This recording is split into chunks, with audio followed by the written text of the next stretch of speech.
सन् 2021 को नोभेम्बरमा संयुक्त राष्ट्रसङ्घको मुख्यालयमा भर्चुअल रूपमा आयोजित the United nation food system summit, जसमा नेपालका तर्फबाट तत्कालीन प्रधानमन्त्रीले भाग लिनुभएको थियो एवं दिगो विकास सम्बन्धी एजेन्डा 2030 द्वारा अभिव्यक्त दिगो कृषि विकास, खाद्य सुरक्षा, पर्याप्त र स्वास्थ्यकर खाद्यमा पहुँच, भोकमरीको अन्त्य लगायत समग्र कृषि विकास प्रणालीमा हामीले हासिल गरेको प्रगति, हामीलाई प्राप्त अवसर, हाम्रा सामु देखिएका चुनौतीका सम्बन्धमा अनुभवको आदान प्रदान, छलफल र मूल्याङ्कन गरी अबको गन्तव्य निर्धारण गर्ने उद्देश्यले आयोजना गरिएको यस महत्त्वपूर्ण सम्मेलनमा नेपालको सहभागिता अत्यन्त सक्रिय, यथार्थमा भन्दा देखिने तथा अनुभूत हुने गरी सक्रिय रहेको बेहोरा म यहाँहरूलाई अवगत गराउन चाहन्छु।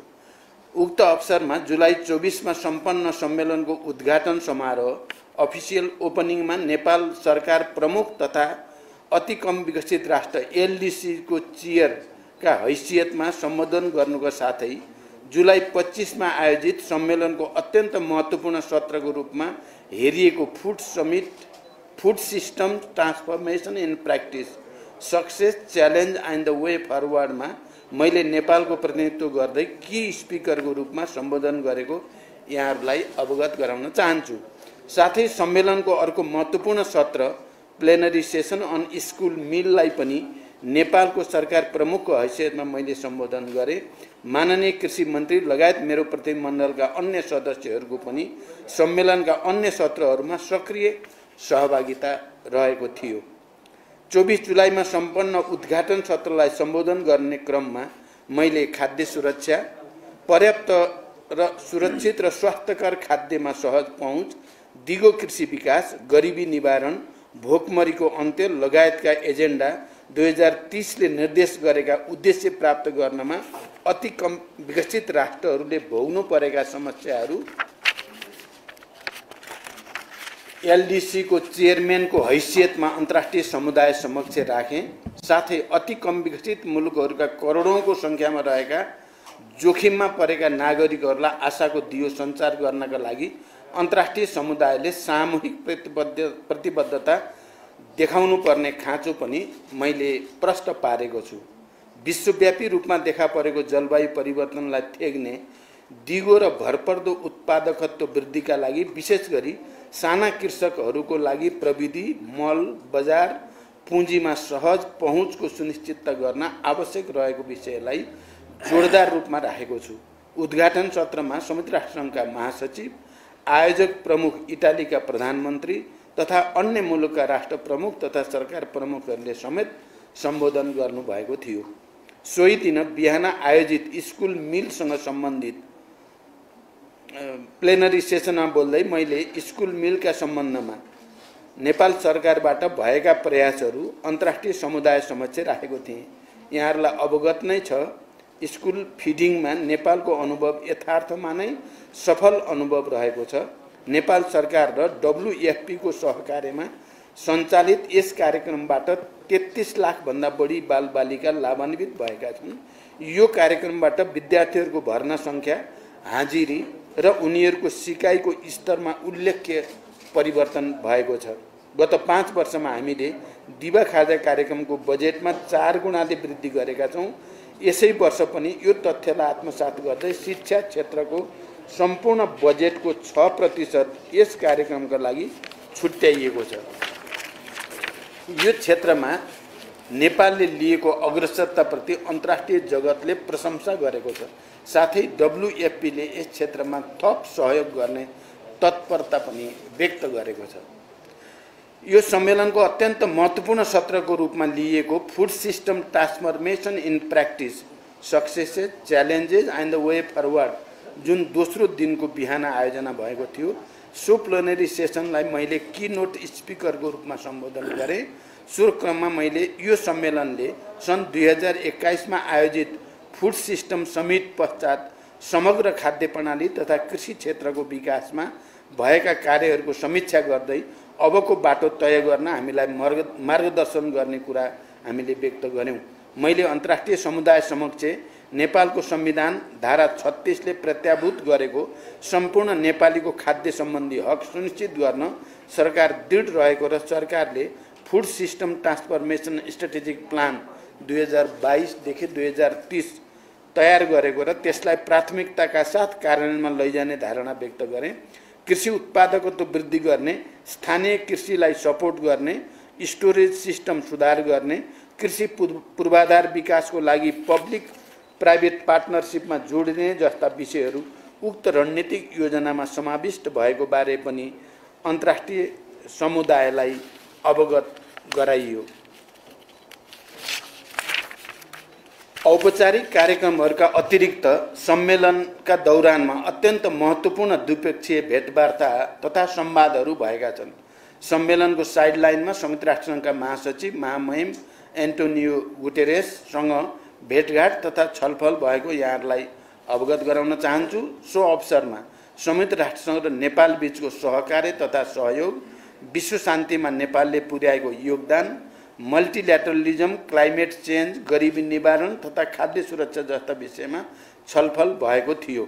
उक्त अवसरमा मैले उहाँलाई उपयुक्त समयमा नेपाल भ्रमण गर्नका लागि निमन्त्रणा गरेको छु र सो निमन्त्रणालाई उहाँले सहर्ष स्वीकार गर्नुभएको छ। उहाँ नेपालप्रति चासोका साथ जानकारी राख्ने शुभचिन्तक रहेको बारे यहाँहरूलाई जानकारी नै छ।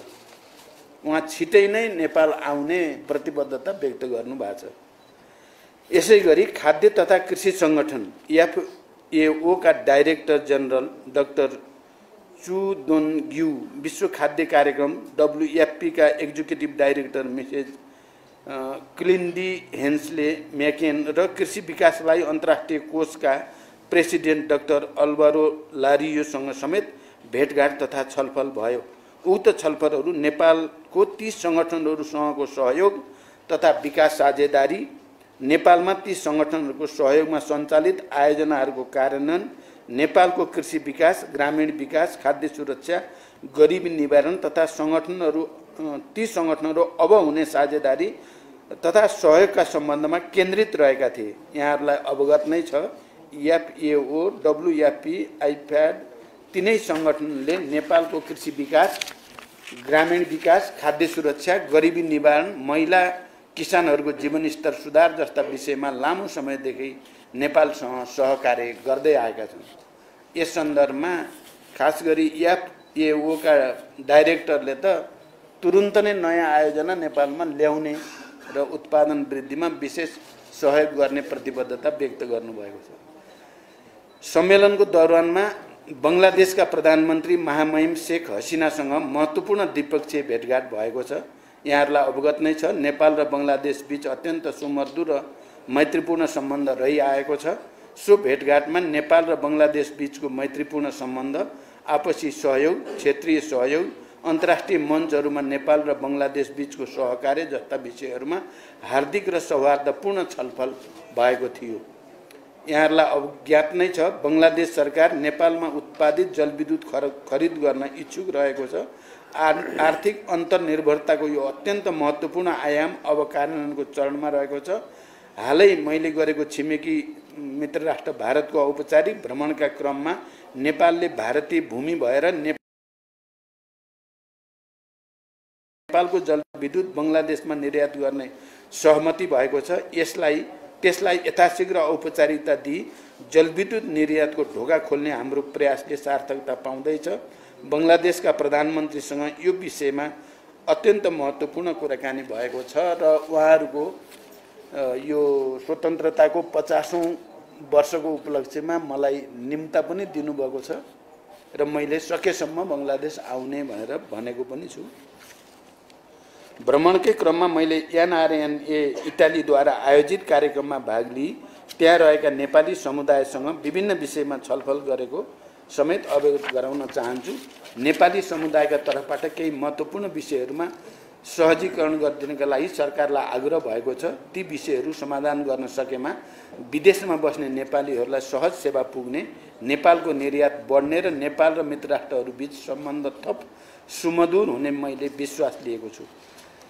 सो सम्मेलनमा म अत्यन्त व्यस्त रहेँ। सम्मेलनको पहिलो दिन त बिहान 9 बजेदेखि बेलुका 9 बजेसम्म करिब 12 घण्टा एफएओको परिसरभित्र सम्मेलनमा सहभागिता र बैठकहरूमा व्यस्त रहेँ।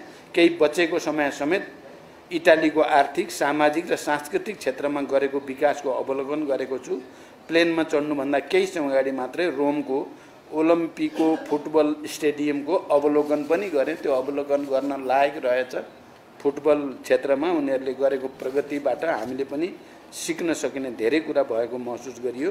यसरी सम्मेलनमा देखिएको नेपालको सक्रिय सहभागिता र सम्मेलनको दौरानमा भएका महत्त्वपूर्ण भेटघाटहरूबाट यो भ्रमण एउटा सफल भ्रमणको रूपमा रहेको पाएको छु। समग्रमा यो भ्रमणबाट अन्तर्राष्ट्रिय मञ्चमा अझ विशेष गरी संयुक्त राष्ट्रसङ्घीय मञ्चहरूमा नेपालको छवि एक स्वतन्त्र, सार्वभौम, संयुक्त राष्ट्र समग्र मल्टिल्याटरलिजमप्रति प्रतिबद्ध मुलुकको रूपमा अझ बढी मुखरित हुन पुगेको मैले विश्वास लिएको छु।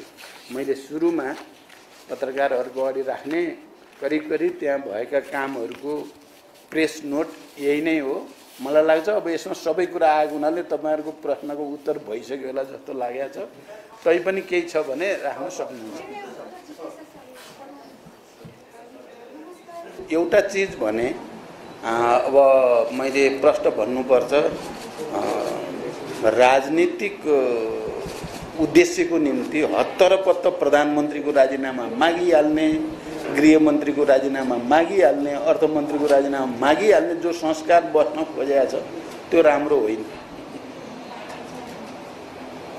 प्रधानमन्त्री, गृहमन्त्री, अर्थमन्त्रीलाई स्पष्टीकरण राम्रोसँग दिने मौका पनि नदिनकन राजीनामा दिने भए देऊ, नत्र भने सदन चल्न दिँदैनौँ भनेर पहिल्यै घोषणा गर्ने कल्चर, यो राजनीतिक कल्चरले हामीलाई राम्रो ठाउँतिर लाँदैन। म यति भन्न चाहन्छु। अरू घटनाक्रम के भएको छ भन्ने कुरा मैले उपप्रधानमन्त्रीज्यूहरू, मन्त्रीहरूसँग कुरा गरिसकेपछि मात्रै अनि भन्न सक्छु मैले।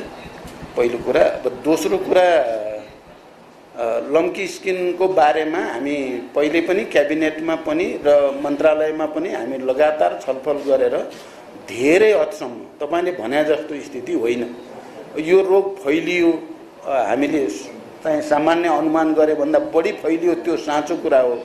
तर सरकारको तर्फबाट त्यसको निदानको लागि पनि त्यत्तिकै प्रयास भएको छ र हजारौं गाईबस्तुहरू चाहिँ भ्याक्सिनबाट, उपचार प्रक्रियाबाट सन्चो पनि भएका छन्। अर्को पक्ष त्यो पनि हो। तर हामी सबै मिलेर यसलाई निदान गर्नको लागि अझै मेहनत गर्नुपर्छ भन्ने कुरा पनि साँचो हो। अब अहिले कृषि मन्त्री पनि मसँग नै हुनुहुन्थ्यो उता नै। उहाँले चाहिँ जानु अगाडि लम्की स्किनको चाहिँ रोकथामको निम्ति मैले भनेको पनि थिएँ, हामीले क्याबिनेटमा छलफल गरेका पनि थियौँ र धेरै मेहनत गरिएको छ। यो कुरा पनि पत्रकार साथीहरूले बुझिदिन पर्यो। तेस्रो के भन्नु पर्यो? अब त्यसकारण अरू कुरा त अब तपाईँहरूलाई थाहा छँदैछ। एउटा के कुरा हो भने अहिले हामी बडो उपयुक्त समयमा संयुक्त राष्ट्रसङ्घको एउटा महत्त्वपूर्ण फोरम एफएओको र त्योसँग सम्बन्धित अरू फोरममा गएर सक्रियतापूर्वक, अझ 2 दिन त यस्तो थियो कि त्यहाँ संसारभरिका अब राष्ट्रपति, सरकार प्रमुख, सबै मन्त्रीहरू त खचाखच हलमा थियो। त्यहाँ नेपाल देखिन्थ्यो। कि नोट स्पिकर नेपालकै सुरु गर्दाखेरि पनि नेपालकै, सबै नेपालकै हुँदा त्यसले चाहिँ राम्रो सन्देश चाहिँ विश्वभरि प्रभावित भएको छ। र चाहिँ फेरि राष्ट्रसङ्घका महासचिवसँग अनि एफएओकै डाइरेक्टरसँग जस्तो खुला दिलले कुरा भयो, उहाँहरू नेपाललाई सहयोग गर्ने, अझ बढाउने सहयोग भन्ने कुरामा प्रतिबद्ध हुनुभएको छ। त्यो चाहिँ वास्तवमा हाम्रो सक्रियता, हाम्रो एक खालको इन्टरभेन्सन भन्छ नि, हामीले आफ्नो ठाउँबाट जो हस्तक्षेप गऱ्यौँ त्यो अझ त्यो बालबालिकाको खाद्य चाहिँ स्कुल मिल सम्बन्धी विषयमा त खुलेर प्रशंसा गरेँ। मैले बोलेर तल झल्न पाएको छैन, बधाई दिनेको ताती भयो, यही हो गर्नुपर्ने भने जस्तो भयो। र पछिका मिटिङहरू पनि, शेख हसिनासँगको मिटिङ पनि अनि डाइरेक्टरसँगको मिटिङ पनि त्यसरी नै नेपालको राष्ट्रिय हितमा महत्त्वपूर्ण चाहिँ बैठक भएको मैले महसुस गरेको छु। कतिपय पत्रकार साथीहरूले प्रधानमन्त्री नगए नै हुने, कहिले नि गएको थिएन, भएकै रहेछ। जम्मा 2021बाट पहिलो भएको 2021, त्यसपछि अहिले भएको 2021 में नेपालको प्रधानमन्त्रीले र संसारभरि भर्चुअल मिटिङ भएर छ। त्यहाँदेखि पत्रकार साथीहरूले पनि अलि राम्रो बुझेर अध्ययन गरेर लेख्नुपर्छ तपाईँहरूलाई भने त होइन, जसले लेख्नुभयो विचारै नगरी लेखिदिने क्या। नेपाललाई राष्ट्रलाई फाइदा भएको कुरा त फाइदा भयो भन्न पनि सक्नु पर्यो नि। अरू धन्यवाद, थ्याङ्क यू।